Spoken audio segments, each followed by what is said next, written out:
সারা দেশ জুড়ে তরুণ দল যে ধরনের বিশৃঙ্খলা দেখিয়েছে, এখন হাসনাত, সার্জিস বা নাহিদের পক্ষে সেই তরুণ দলকে আসলে সামাল দেওয়া সম্ভব না। তারা তাদের মাথার ওপর বড় ভাইদের খুঁজছেন। বাংলাদেশে নাহিদ, হাসনাত, সার্জিসদের গড়া নতুন দল এনসিপির ওপরে রাজনৈতিক দলটিকে গুছিয়ে আনার চাপ ক্রমাগত বাড়ছে।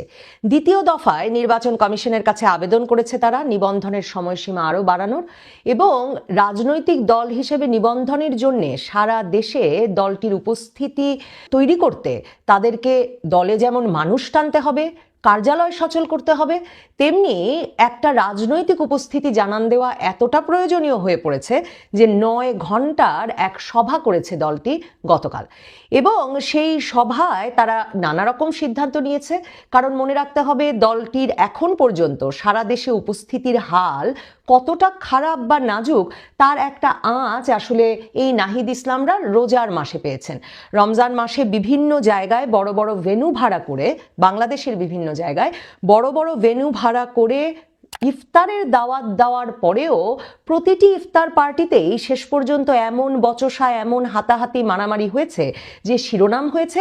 এবং নাহিদ ইসলামরা শেষ পর্যন্ত ভার্চুয়ালি বক্তব্য দিয়ে বিভিন্ন জায়গায় সংযুক্ত থেকে নিজেদেরকে নিরাপদ রেখেছেন। কাজেই এই নেতারা নিজেরা রীতিমতো বড় ভেন্যুতে বড় আয়োজন করেও নিরাপদে গিয়ে বক্তব্য রেখে আসতে পারছেন না কোনো সুশৃঙ্খল সভায়। কাজেই রমজান মাসের অভিজ্ঞতা থেকেও দলটির ভেতরে সারা দেশে রাজনৈতিক উপস্থিতি জানান দেওয়ার মতো করে দল সংগঠন কতটা কঠিন সে বিষয়ে একটা আন্দাজ তৈরি হয়েছে।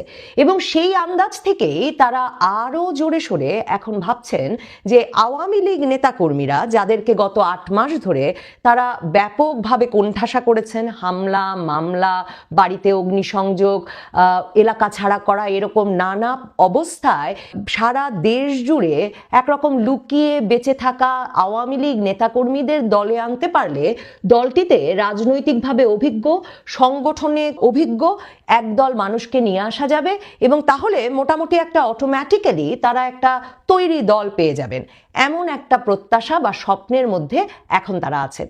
এই স্বপ্ন বা প্রত্যাশা তাদের আসলে ছিল গত আগস্ট থেকেই। তারা যত বেশি হামলা, মামলা, ফ্যাসিবাদকে কোথাও দাঁড়াতে দেব না, ফ্যাসিবাদের রাজনীতি নিষিদ্ধ করতে হবে, কোথাও ছাত্রলীগ, আওয়ামী লীগের কর্মীরা দাঁড়ালেই তাদের শেষ করে দিতে হবে, এসব নিয়ে যত দাপট তারা সারা দেশ জুড়ে দেখিয়েছেন, তারা ততই ভেবেছেন যে প্রাণে বাঁচতে এবং এলাকায় টিকতে আসলে ছাত্রলীগ, আওয়ামী লীগের নেতাকর্মীরা এবং ক্যাম্পাসে টিকতে ছাত্রলীগ, আওয়ামী লীগের নেতাকর্মীরা মূলত তাদের ছায়াতলে এসে আশ্রয় নেবেন। 8 মাস পর এখন তারা দেখছেন যে এই বিষয়টি এত সহজে, এত অটোমেটিক্যালি, এত স্বতঃস্ফূর্তভাবে বা শুধুমাত্র হামলা, মামলা, আগুন দিয়েই ঘটিয়ে ফেলা সম্ভব হয়নি।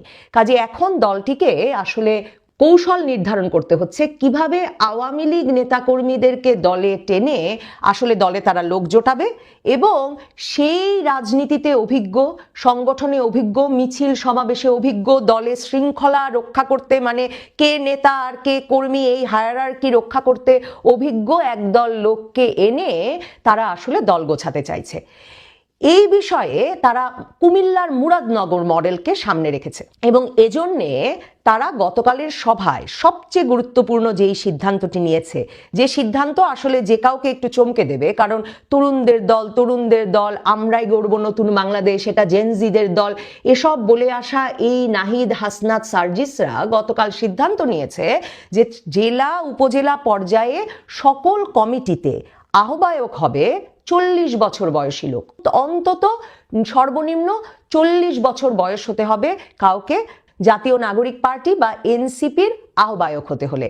এই 40 বছর বয়স নির্ধারণটি প্রমাণ করে তারা আসলে অভিজ্ঞ কাউকে খুঁজছে। মানে সারা দেশ জুড়ে তরুণ দল যে ধরনের বিশৃঙ্খলা দেখিয়েছে, এখন হাসনাত, সার্জিস বা নাহিদের পক্ষে সেই তরুণ দলকে আসলে সামাল দেওয়া সম্ভব না। তারা তাদের মাথার উপর বড় ভাইদের খুঁজছেন। এখন এই বড় ভাইদের খোঁজার ক্ষেত্রে জাতীয় নাগরিক পার্টি এনসিপির একটা সফল মডেল আছে, কুমিল্লার মুরাদনগর মডেল। আসিফ মাহমুদ সজীব ভুইয়া, যিনি এখনো ইউনূস সরকারে অর্থাৎ অন্তর্বর্তীকালীন সরকারের উপদেষ্টা পদে আছেন, কিন্তু এই নাহিদ, হাসনাত, সার্জিসদেরই সহযাত্রী, তিনি তার এলাকা কুমিল্লা মুরাদনগরে এই মডেল দিয়ে এনসিপিকে সাজিয়ে নিচ্ছেন। সেখানে আওয়ামী লীগের সংসদ সদস্য ইউসুফ আবদুল্লাহ হারুন বলেছেন আওয়ামী লীগের নেতাকর্মীদের যে এনসিপিতে যোগ দিয়ে হলেও এলাকায় ফিরে যেতে। মনে রাখতে হবে ইউসুফ আবদুল্লাহ হারুন হচ্ছেন তেমন আওয়ামী লীগ যার বাবা বিএনপির এমপি ছিলেন এবং 2024-এ আওয়ামী লীগের বিদ্রোহী প্রার্থীর কাছে নির্বাচনে হেরেছেন। কিন্তু 1995 সাল থেকে ইউসুফ আবদুল্লাহ হারুন কুমিল্লার মুরাদনগরে আওয়ামী লীগের নেতা। সেই ইউসুফ আবদুল্লাহ হারুন সবার আগে গিয়ে তার নেতাকর্মীদের বলেছেন আসিফ মাহমুদ সজীব ভুইয়ার ছায়াতলে যেতে, এনসিপির ছায়াতলে গিয়ে দলে ঢুকে পড়তে।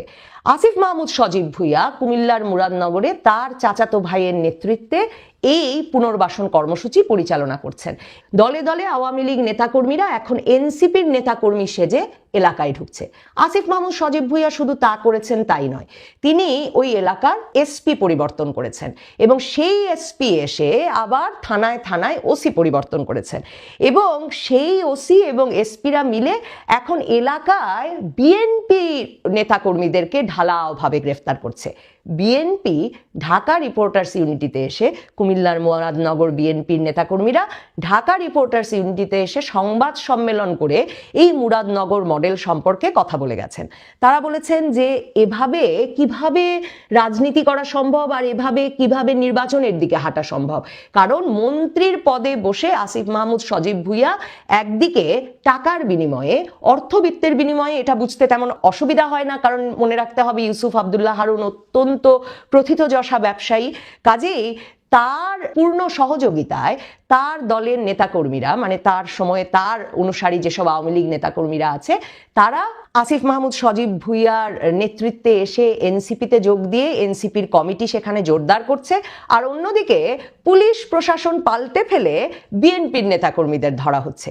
কাজেই ধারণা করে নেওয়া যায়, বুঝতে বাকি থাকে না, অসুবিধা হয় না যে এনসিপি যত বেশি রাজনৈতিক দল গঠনে তৎপর হবে তত জোরালো আওয়াজ তুলবে সারা দেশে আওয়ামী লীগ নিষিদ্ধ করা, আওয়ামী লীগের যাতে মিছিল না বেরোতে পারে, ফ্যাসিবাদের যেন কোনো চিহ্ন বাংলাদেশের আর কোথাও না থাকে। কারণ তারা ক্রমাগত ভাবছে ফ্যাসিবাদের চিহ্ন পড়ে যাবে আর তারা আসলে সেই ফ্যাসিবাদের অনুসারী নেতাকর্মীদের নিয়ে দল গঠন করবে। শুধু সেটাই নয়, এই ইউসুফ আবদুল্লাহ হারুনের মতো আওয়ামী লীগের নেতাকর্মীদের মধ্যে যে অর্থবিত্তের অধিকারী যে অংশটি আছে, যে ব্যবসায়ী অংশটি আছে, এনসিপির স্বপ্ন তাদেরকে তারা পৃষ্ঠপোষক হিসেবে পাবে এবং পৃষ্ঠপোষক, আর্থিক পৃষ্ঠপোষক হিসেবে পেলে তারা আসলে ফ্যাসিবাদের চিহ্ন বিলোপের চেয়ে তাদেরকে দলে টানতেই আগ্রহী হবে, কারণ দলে তাদের রাজনৈতিকভাবে অভিজ্ঞ ব্যক্তিদের প্রয়োজন। কিন্তু চাইলেই কি আওয়ামী লীগ নেতাকর্মীরা এনসিপিতে দলে দলে যোগ দেবে? গত 8 মাসের ইতিহাস কি বলে? গত 8 মাসের ইতিহাস বলে আওয়ামী লীগ নেতাকর্মীরা, যারা ইউসুফ আবদুল্লাহ হারুনের মতো হয়তো হাইব্রিড ব্যবসায়ী নয়, তারা ছাড়া আসলে যারা ঐতিহ্যগতভাবে আওয়ামী লীগ করে এসেছে, তারা সহজে কোনো মার খেয়ে, মামলা খেয়ে, আগুনের মুখোমুখি হয়ে, পরিবার সহ এলাকা ছাড়া হয়েও এনসিপির পতাকা তলে গিয়ে দাঁড়ায়নি। এনসিপির পতাকা তলে এলাকায় ফিরতে কিংবা যান বাঁচাতে যদি বা এখন কিছু নেতাকর্মী যোগ দেন সারা দেশ জুড়ে, তাহলে কি এনসিপি আসলে আওয়ামী লীগ সমর্থকদেরকে তাদের দলে টানতে পারবে? আমরা যদি 75 পরবর্তী আওয়ামী লীগের ইতিহাসও দেখি, আমরা কিংস পার্টি গঠন হতে দেখেছি। বিএনপি প্রেসিডেন্ট জিয়া ক্ষমতায় থেকে সামরিক আইনে ক্ষমতায় থাকা অবস্থায় রাজনৈতিক দল গঠন করেছেন, সেই রাজনৈতিক দল নিয়ে নির্বাচনে গেছেন।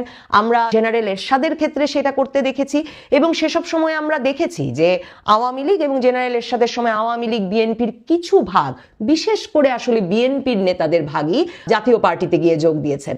আর জিয়ার পার্টির ক্ষেত্রে আমরা দেখেছি কিছু আওয়ামী লীগ নেতা কর্মী সে সময় যোগ দিয়েছেন বটে, কিন্তু এর চেয়ে আসলে বেছে নিয়েছেন পলাতক থাকা, ফেরারি থাকার জীবনকে এবং দল কি করে আবার পুনর্গঠন করা যায় একটা সেই সংগ্রামে তারা যুক্ত হয়েছেন।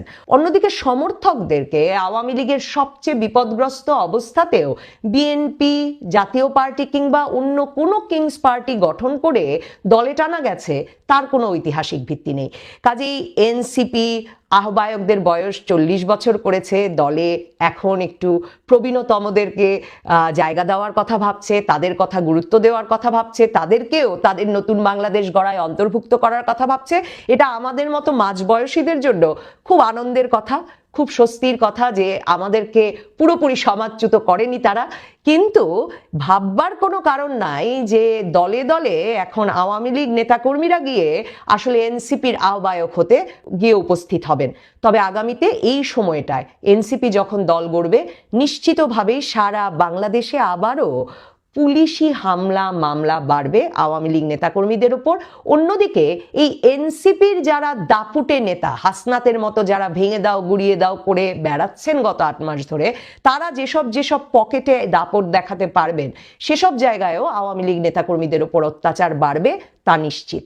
তবে এনসিপি নিজের ভেতরে কতটুকু ঐক্য ধরে রাখতে পারে, মানে যে 20, 25, 10, 15 জন মূল নেতা তাদের আছেন, তারাই বা কতটুকু ঐক্য ধরে রাখতে পারে, সেটাও হয়তো আমাদের দেখবার জন্য অপেক্ষা করতে হবে। কারণ গতকালের সভায় এমনও শোনা যাচ্ছে যে সার্জিসের সেই 150 শতাধিক গাড়ির মিছিল নিয়ে লম্বা সময় আলাপ হয়েছে, এবং এই নেতাদেরও একটা বিরাট অংশ ক্রমাগত জানতে চেয়েছেন যে কিভাবে এই অর্থবিত্ত সংগ্রহ করেছেন সার্জিস এবং কেন তার ভাগ বা তার আজ সকলে পান নাই। এবং সার্জিস এর আগে তাসনিম জারার ফেসবুক পোস্টের উত্তরে যদিবা বলেছিলেন যে পরিবার থেকে 5 লাখ টাকা তিনি পেয়েছেন, কিন্তু সভায় প্রশ্ন উঠেছিল যে 5 লাখ টাকায় 150 শতাধিক গাড়ি জড়ো করা সম্ভব কিনা, আর নিয়মিতভাবে এই লাইফ আর লাইফস্টাইল কিভাবে দেখিয়ে বেড়াচ্ছেন সার্জিস। এসব প্রশ্নের উত্তর না মেলায় এবং আলোচনা ক্রমাগত লম্বা হওয়ার এক পর্যায়ে এনসিপিকে শৃঙ্খলা ও তদন্ত কমিটি গঠন করতে হয়েছে সারা দেশ জুড়ে দলটির নেতাকর্মীদের বিরুদ্ধে নানা রকম শৃঙ্খলা ভঙ্গের যে অভিযোগ উঠেছে সেসব তদন্তে। কাজে এনসিপি আসলে নিজের দলে এরই মধ্যে যারা যুক্ত হয়েছে তাদের শৃঙ্খলা রক্ষা করবে, তাদের দুর্নীতির তদন্ত করবে, নাকি আসিফ মাহমুদ, সজীব ভুইয়ার মুরাদনগর মডেল অনুসরণ করে আওয়ামী লীগ পুনর্বাসনের মাধ্যমে আওয়ামী লীগের ব্যবসায়ী নেতাদেরকে ঘরে টেনে অর্থ, বিত্ত এবং নেতাকর্মীদের একটা অংশকে এলাকায় পুনর্বাসনের মাধ্যমে দল গড়ে স্বস্তি পাবে, তা দেখবার জন্য কিছুটা অপেক্ষা করতে হবে। তবে দল গড়া যেমন কঠিন, দলে নেতাকর্মী টানা যেমন কঠিন, তার চেয়েও